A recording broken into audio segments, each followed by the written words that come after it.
Back to our interview with new One Nation MP Barnaby Joyce in Tamworth. Welcome back, Barnaby Joyce. Is there an agreement? Great to be back. Is there an agreement with Pauline Hanson to hand over the leadership to you in the future? No, there's not. Will you have a specific portfolio inside One Nation, or will you be able to freelance across all One Nation policy areas? Well, I imagine that we'll be dealing with the issues as they come before the Parliament. So you can, I suppose if you call that freelancing, it's dealing with the issues before the Parliament. And there's very much a sort of symbiosis on issues such as fighting against intermittent power, the sort of half in, half out approach of being out of net zero but in the Paris Agreement.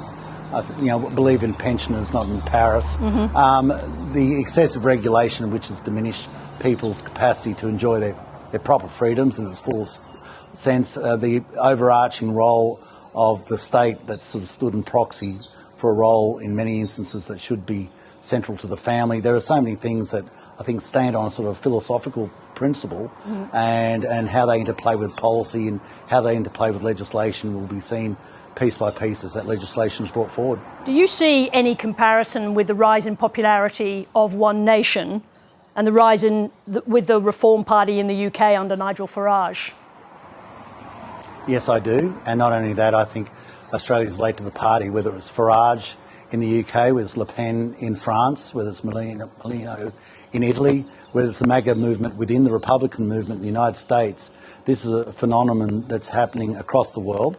Because Australia has compulsory voting, where it's a little bit stickier here, but now it's happening in Australia where people are more decisive and saying, I want sort of a more fuller colour in what I see in my politics. And Australia has changed. As I said, 1975, we had 127 seats, Sarah, and 102 of them were won on primaries. The last election, 150 seats, and 11 were won on primaries. How people vote is changing as well. Do you see yourself then as the Nigel Farage of Australia? I think I'm far better looking, but no, I don't. You haven't considered that. You haven't considered, when you think about what position you're going to hold in One Nation, what position you're now going to hold in Australian politics. No, I don't, Sarah, and the reason I don't is because you're getting way ahead of the game. I've said I'm stepping down as a member for New England. It's been an incredible honour, and I will laser-like focus on that for the next 2 years, looking after the people who elected me. And after that, I'll be going to an election seeking a mandate from the people of New South Wales to be a senator for New South Wales. Now, I haven't won that, so I'm not going to get ahead of myself and start talking about what might happen should I win. I'm going to focus on the people of New England for the next 2 years, and then I'm going to be putting my best foot forward for the people of New South Wales and give them a reason as to why they would support me as a senator for New South Wales. Now, I want to talk about that philosophical alignment that you have with One Nation. Does that mean that you endorse One Nation's long-running vilification of ethnic groups in Australia, obviously starting with Asians and then more recently Muslims? Well, I sort of disagree with this sort of long-running vilification of Asians. I don't see that. I was going around the sale yards today. I didn't see Pauline vilifying people. We all understand that was in the past. Tamworth, I just want to know if you endorse the vilification of ethnic groups in Australia.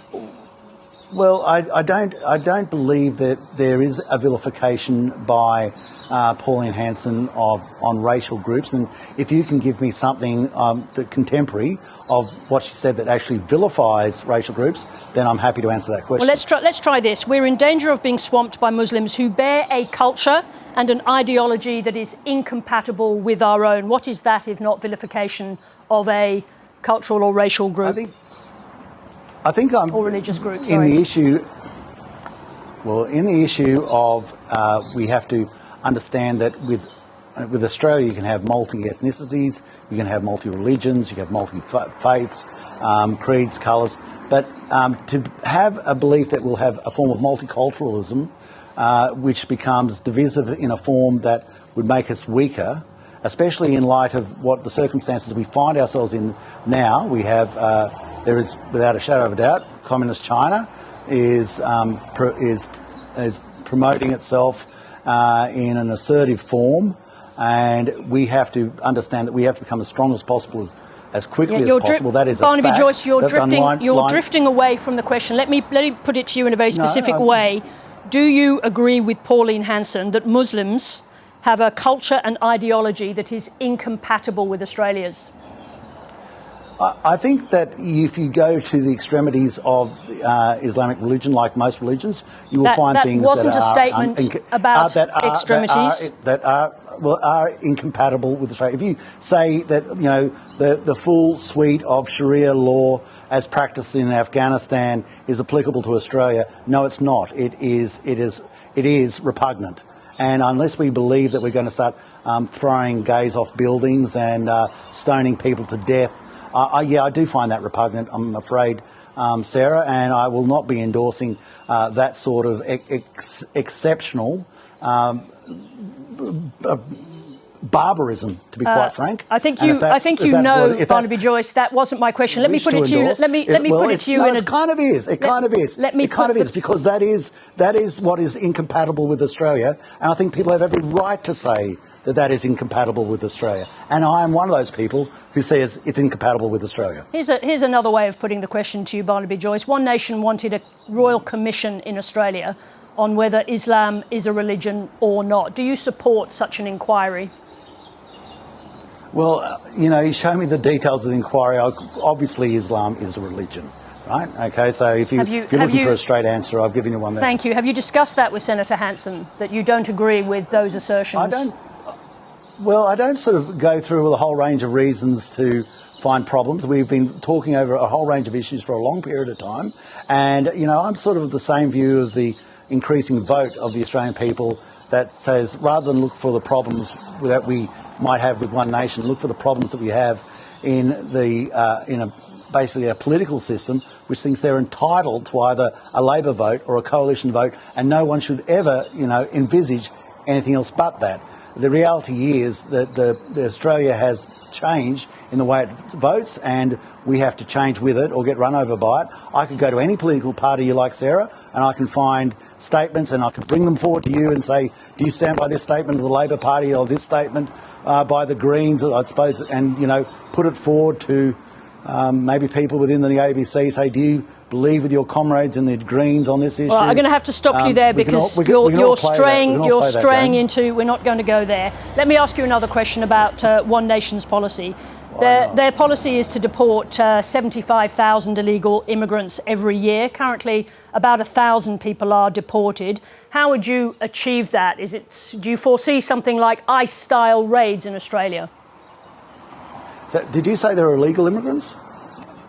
One Nation's policy is to deport 75,000 immigrants. My question is, did you say, Sarah, they're illegal immigrants? I did. That is the policy, your party's policy. Well, I suppose if they're illegal, Sarah, one would presume they're not supposed to be here. The question is, how would you go about deporting 75,000 people, and would you be thinking about ICE-style raids in Australia?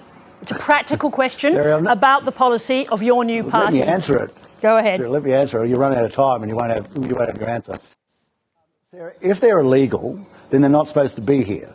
So, the opposite of that, I suppose, if you want to go ipso facto, you say, are you going to support keeping illegal immigrants in Australia? No, Sarah, I'm not going to support keeping illegal immigrants in Australia because they're illegal. And as illegal, they should be going back to where they came from because they are illegal. That's why we call them illegal immigrants.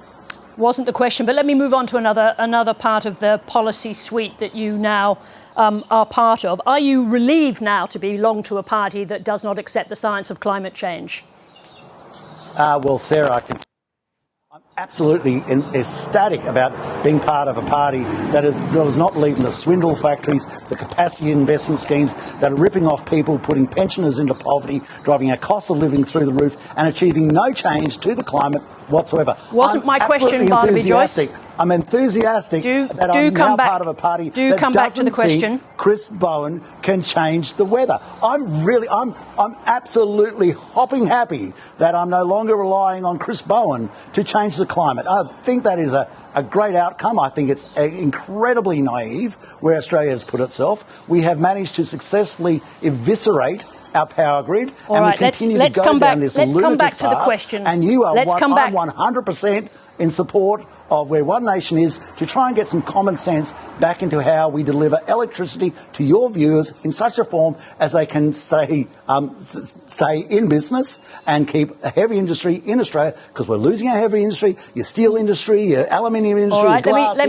me just move, let me move on, if I may. Small businesses going to insolvency. Thank you very much for that answer. Support looking after. I know it was a good one, wasn't it? Yeah. I'm going to move on because you chose not to answer the question. Kevin Hogan said. Hang on. No, just don't go with me. Don't go with me. me. Don't verbal. Kevin Hogan, your former colleague, said today that the real reason for the decision that you have made is that you don't like being on the back bench. That it's essentially about your personal ambition. Is Kevin Hogan right? I don't. Well, Kevin is right to a degree. I believe that you've got to be as effective as you can possibly be. And I don't believe, you're right in this, I don't believe sitting in the corner of the coalition for 1.5 years, not getting a question, being basically said, for generational change, we're moving over. If I said to you, Sarah, for generational change, we're dropping you from the 7:30 report, I think you would do stop talking about me, Barnaby Joyce, and try and keep your answers to being about you. Pretty strong statement that they want you to move on. And I understand that. That is their right to say, we want you to move on. But I believe I've got more to give to our nation. I've got, I'm 58 years old, not 85 years old.